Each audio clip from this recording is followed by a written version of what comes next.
အခုမြင်နေရတာကတော့အချိန်ဆိုတာလုံးဝမရှိတဲ့ကဘာပေါ်ကတစ်ခုတည်းသောနေရာပါ။နိုင်တက်မှတ်ချက်တွေမရှိဘူး။နေ့တွေညတွေမရှိဘူး။ဒါအပြင်အလုပ်တွေမှာတောင်အချိန်ကန့်သက်ချက်ဆိုပြီးမထားကြပါဘူး။တစ်နှစ်လုံးမှာတစ်ချိန်ပဲနေဝင်ပြီးတစ်ချိန်ပဲနေထွက်တယ်လို့လည်းပြောနေကြပါတယ်။အကြောင်းရင်းကဒီလိုပါ။နေ့ရက်တစ်ဝက်လောက်ကနေဘက်ဖြစ်နေပြီးကြံတစ်ဝက်နီးပါးကတော့ညဘက်ဖြစ်နေလို့ပါ။အခုကြည့်နေတဲ့သူကအချိန်နာရီတွေကြားမွန်းချက်ပင်ပန်းနေတယ်ဆိုရင်တော့ဒီနေရာလေးကိုညွှန်ချင်ပါတယ်။ကျွန်တော်ဒီနေ့အချိန်ကန့်သက်ချက်တွေမရှိတဲ့အပြင်တဘာဝအလှတွေနဲ့ပါပြည့်စုံလွန်းတဲ့ကျွန်းလေးတစ်ကျွန်းအကြောင်းတင်ဆက်ပေးသွားမှာပါ။ဒီကျွန်းလေးကို Samurai ကျွန်းလို့ခေါ်ပါတယ်။နော်ဝေးနိုင်ငံမြောက်ပိုင်းအာတိတ်စဝိုင်းပေါ်မှာရှိတဲ့ကျွန်းလေးပါ။ဒီနေရာလေးရဲ့အဓိကထူးခြားချက်ကနွေရာသီဆိုနေလုံးဝမဝင်တာပါ။အတိအကျပြောရရင်မေလလကုန်ပိုင်းကနေဇူလိုင်လကုန်ပိုင်းအထိကညဆိုတာမရှိပါဘူး။ဒီလိုထူးဆန်းတဲ့တဘာဝအချိန်စရာကြီးအပြင်ဒေသခံတွေရဲ့နေထိုင်ပုံကလည်းကွဲပြားနေပြန်ပါတယ်။ညလယ်ကြီးရောက်မှဘောလုံးကစားကြတယ်၊ရေကူးကြတယ်။နောက်ပြီးကမ်းခြေမှာပါတီတွေတောင်ကျင်းပကြပါသေးတယ်။သဘောကတော့သူတို့ကအချိန်ကန့်သက်ချက်တွေမထားကြဘူးဆိုတာပါ။အလုပ်ကိုကြိုက်တဲ့အချိန်လုပ်လို့ရပြီး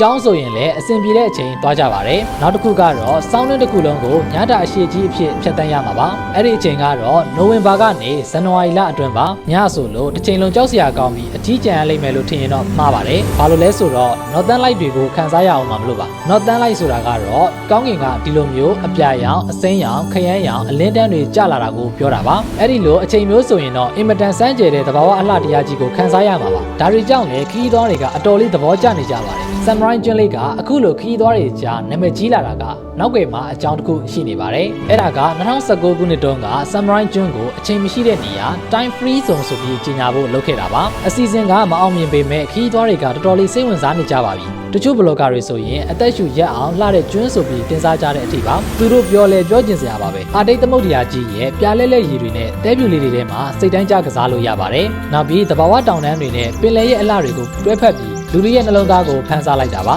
ဒီလောက်ပဲတော့မဟုတ်ပါဘူးစိတ်ပါရင်တောင်တက်တဲ့ activity တွေတောင်ပျော်ကြီးလုပ်လို့ရပါသေးတယ်အမှန်တော့ကျွန်းပေါ်မှာဒေသခံ300ကျော်လောက်ပဲရှိတာပါအဲ့ဒီလူတွေကငါးဖမ်းလုပ်ငန်းကိုအဓိကလုပ်ကင်ကြပါတယ်ကျန်တာကတော့ခီးသွားလုပ်ငန်းပါအရန်ကိုလှပြီးလွတ်လပ်နားလို့ရတဲ့နေရာလေးပါအကယ်၍ Samurai ကျွန်းပေါ်မှာများနေပြခဲ့ရင်မနက်စာနေ့စာညစာတွေကိုနိုင်မကြည့်ပဲအဆင်ပြေတဲ့အချိန်စားလို့ရမယ်အဲ့ချိန်နဲ့အချိန်အိပ်ပြီးအားပြည့်တဲ့အချိန်အလုပ်တွေစိတ်ကြိုက်လို့ရမယ်ဘသူကမှဘယ်ချိန်မှာတော့ဘာလို့မရဘူးဆိုတော့ဘူးမျိုးမရှိတာကတိတ်လွတ်လပ်မယ်လို့ထင်ပါတယ်ဒီဗီဒီယိုကြည့်နေတဲ့မိတ်ဆွေကိုတစ်ခုလောက်မေးချင်ပါတယ် Samurai ကျွန်းကိုတစ်ခါလောက်သွားခွင့်ရခဲ့ရင်နေမွန်တဲ့နေရာစီကိုရွေးမလားဒါမှမဟုတ်နေမထွက်တဲ့စောင်းရာစီကိုရွေးမလားဆိုတာဖြေပေးခဲ့ကြပါဦးဒီနေ့ဗီဒီယိုကတော့ဒီလောက်ပါပဲနောက်ထပ်ဗီဒီယိုမှာထပ်တွေ့ပါမယ်အားလုံးပဲ bye bye